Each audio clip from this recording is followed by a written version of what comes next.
So he's not going anywhere. So it's a stalemate. It's basically who's going to budge first. And here's what I'm going to say about Melvin Gordon. And I'll get to comments that I see in the Wait a Minute Show chat room. Here's what I'm going to say about Melvin Gordon. If you have listened to this show before, and you have, I have never, ever hated on anyone getting their money.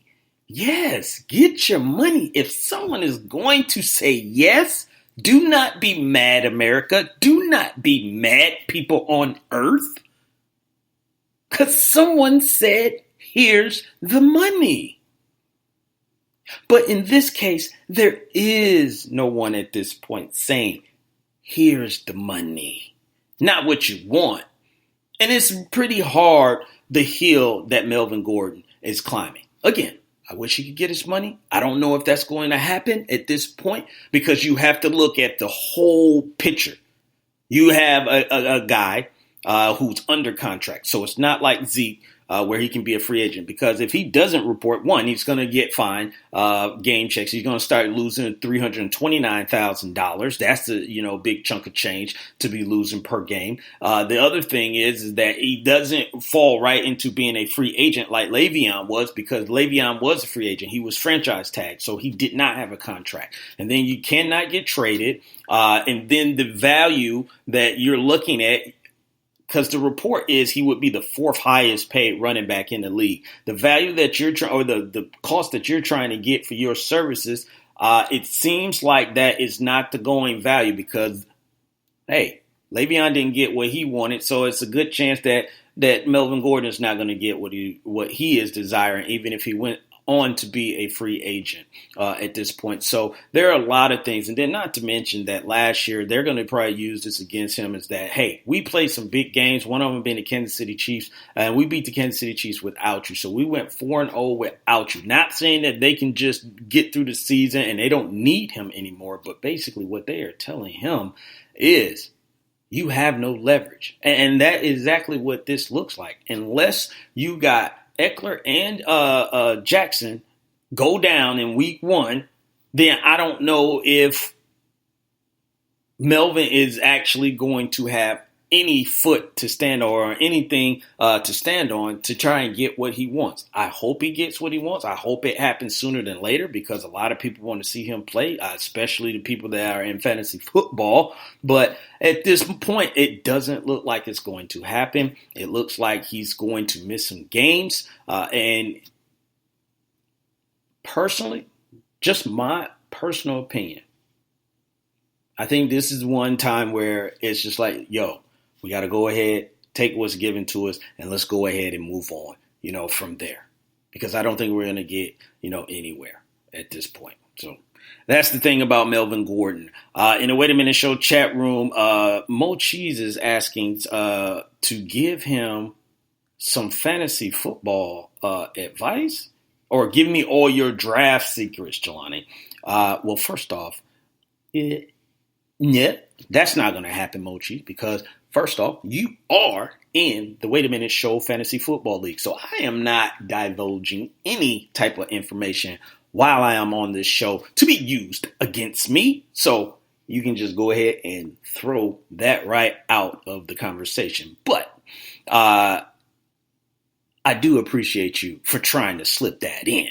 Ben, it says, Melvin Gordon's serious about holding out, but the Chargers are not serious about him. And I think they are serious about him. I just think that they have put their foot in the ground and drawn the line and said, you know what, this is it. We're not budging. This is nothing to discuss. This is nothing to come back to the table about. Even Melvin Gordon said he's waiting on a call. So that tells me they didn't even call him. You know the number. That's where it's going to stay. And we're not going to do anything else about it. And they have all the leverage, because if Austin Eckler and Justin Jackson stays healthy, you got a nice 1-2 punch there. No, he is not. Either one of them is not Melvin Gordon. But remember, there was a certain gentleman by the name of Tiki Barber for the New York Giants that was putting up numbers. He retired. Now, that was a little bit different situation, but he retired, and two guys stepped in collectively to make a run to the Super Bowl with Eli Manning, and that was Ahmad Bradshaw and Brandon Jacobs. So it is possible that they could have success without Melvin Gordon. So I think he just, really needs to get in there at this point and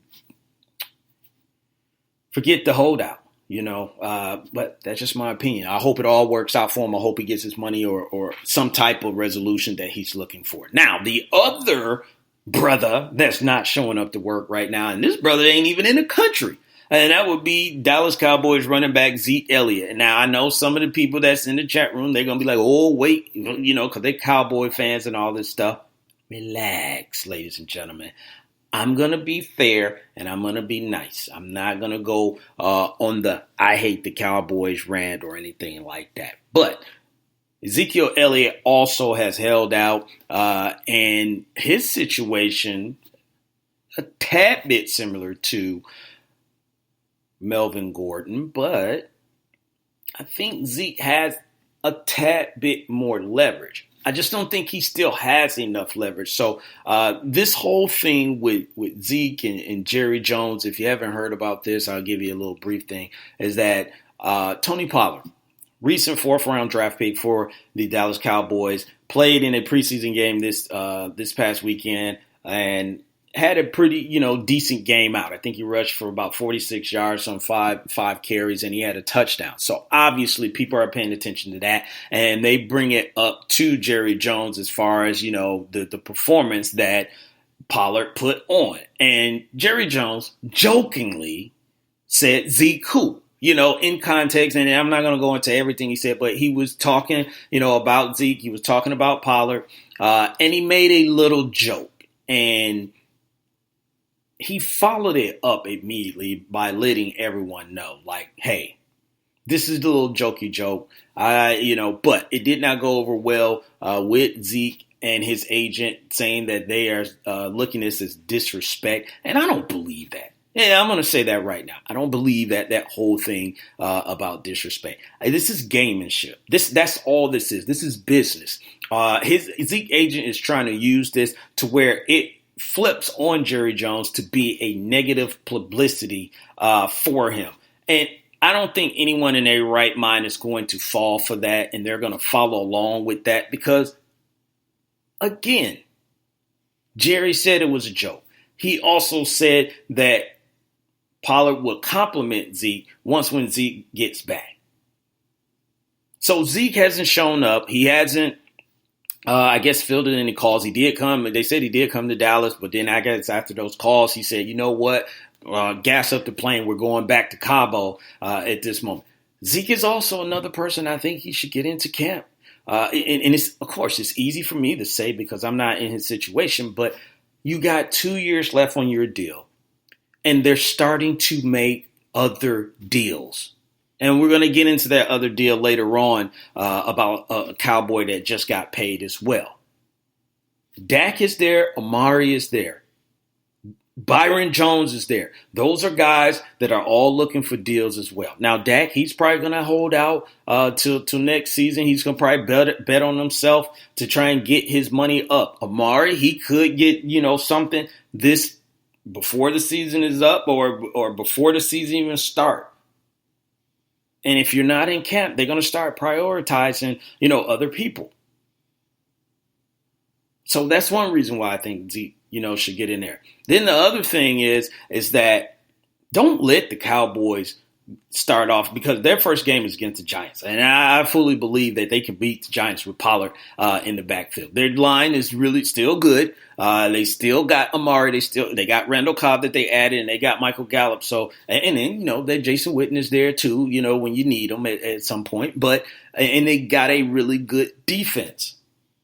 Don't let this Cowboy teams go 3-1 or 4-0. Oh my God. Please. If they go 4-0, Zeke, wherever you're at, gas up the plane, gas up the car, gas up whatever it is that you got and get back to Dallas.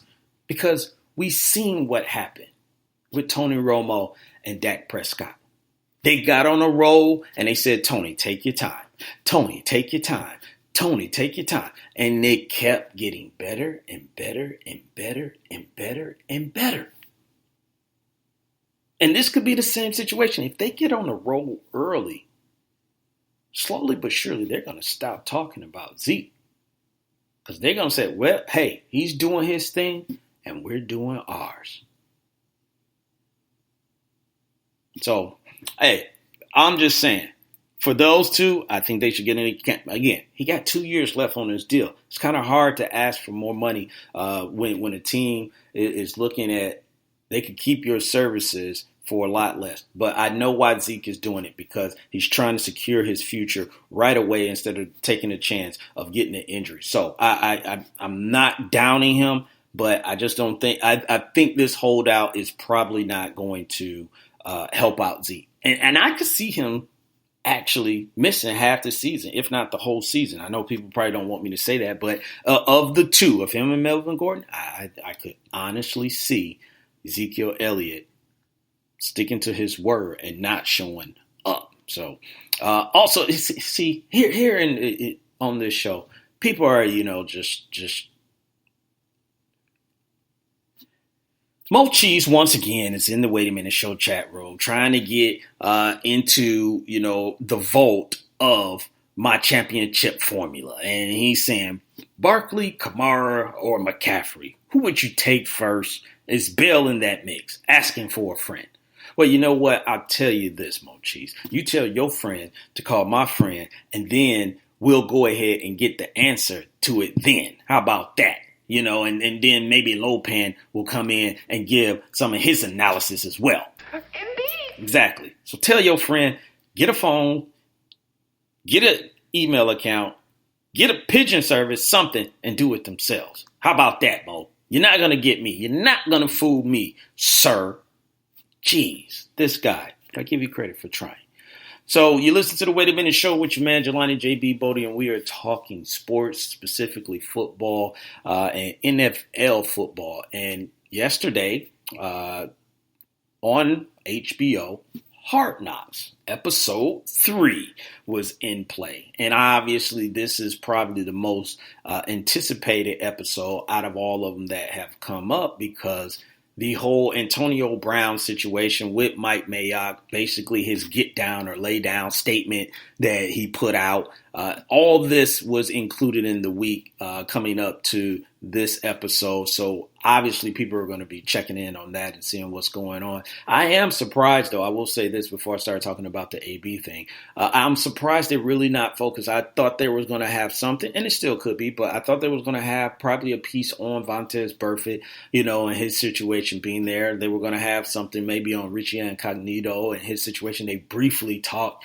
about Richie Incognito. And then I thought they were going to get into maybe Mike Mayock too, being, a guy coming out of the studio into a general manager spot. But they really haven't touched, base on that. They've talked about guys like Hunter Renfrow and some of the rookies. And of course, they talked about AB. And once again, AB was up front, in front of your TV. And the good thing was that he did show up to camp, and you got to see his interaction with the players. So it doesn't look like they were too upset with what he was doing with the helmet situation. He did try on the helmet.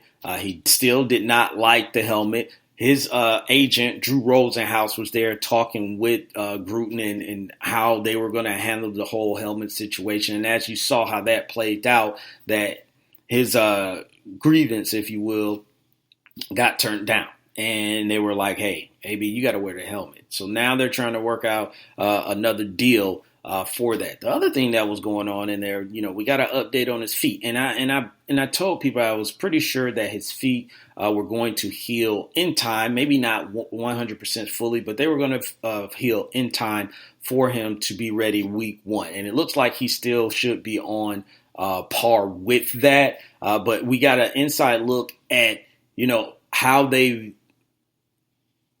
manage or monitor his feet, how they took what he does versus other wide receivers, and got into the whole sports science, if you will. So, it was detailed, but, the big thing really is this brother going to play? And what about the helmet? And so he got turned down. Now he's filing, trying to get a 1 year grievance, which will be judged on this Friday if he'll be able to do that, so he can still use his old helmet